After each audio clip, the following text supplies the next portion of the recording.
We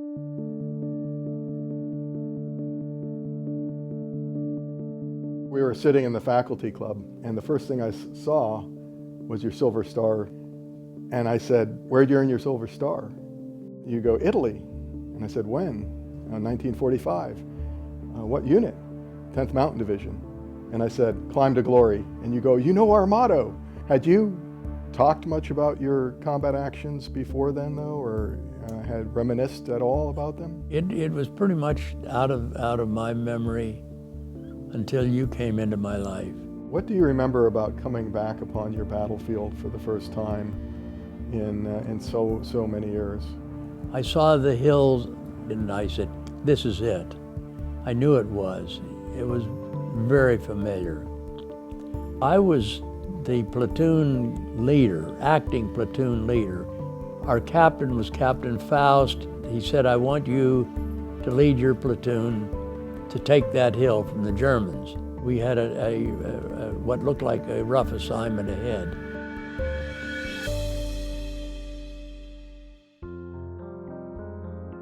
As we got maybe a third of the way up the hill, everything had been peaceful. And then suddenly coming down at us was machine gun fire. And I was able to say to my good friend, Harding Shelby, to take he only had 2 men at this point, to take them and himself and go up the gulch. He and his men were killed. And there were maybe 10 or 15 of us, maybe 10 of us lying in the open field, trying to get up to the top of the mountain, being pinned down by a machine gun, and now this sniper back there shooting at us, and we were helpless to find cover. One of those bullets hit me in my chest. Every one of us in our remaining group had been hit by that sniper, but we were able to keep moving. And I didn't die. I expected to. I thought this will be my last statement, I suppose. So we kept working our way up and getting closer to the top, probably throwing hand grenades up in the area where we thought we might hit the machine gun. We, in fact, took the hill.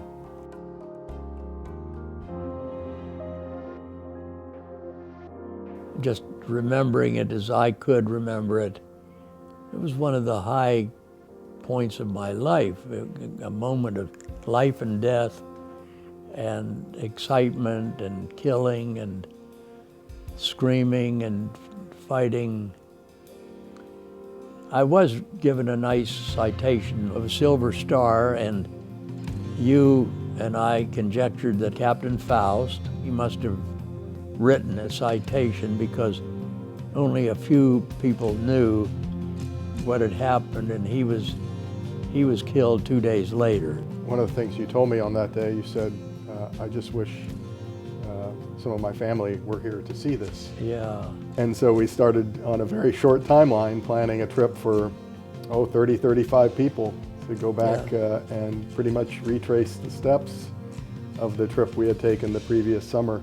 What was it like to take your family back to Italy? Oh, it was such a time.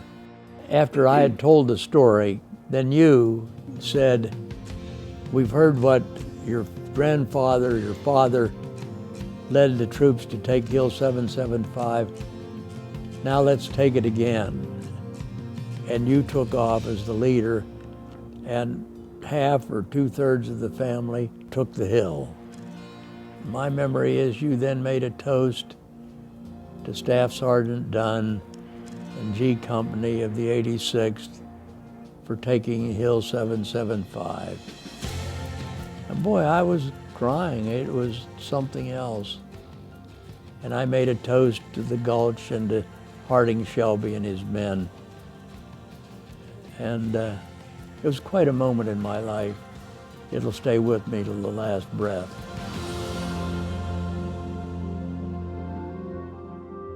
The family discussed honoring your service and the memory of your wife as well, with the establishment of a chair in military history at Ohio State. the gift that your family made in establishing now a second chair in military history at The Ohio State University has established our history department as the top in the nation and arguably in the world in that field.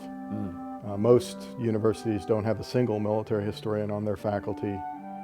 We have several, and 2 of them hold chairs. It is a very significant gift which will reverberate down the generations as students come and learn all the aspects of what has shaped mankind.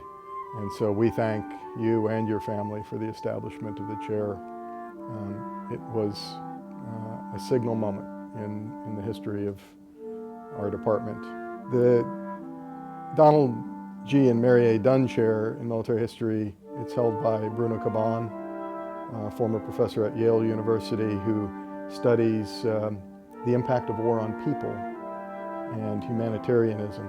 What is your hope for the study of military history at Ohio State in the future? The chair, History of Military History, what could be more significant to the study of world history than the history of wars?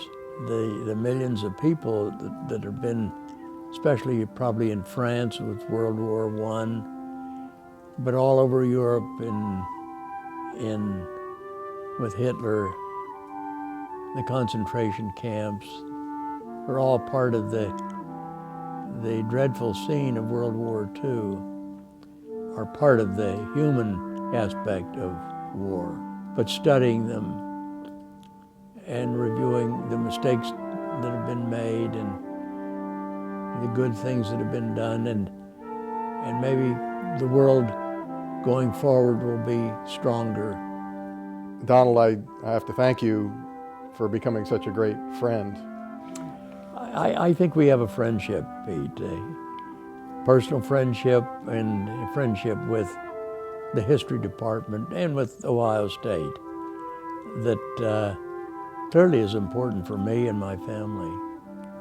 Well, even though you're not a graduate, you're a Buckeye for life. Yeah, good. Yeah, I'm a Buckeye.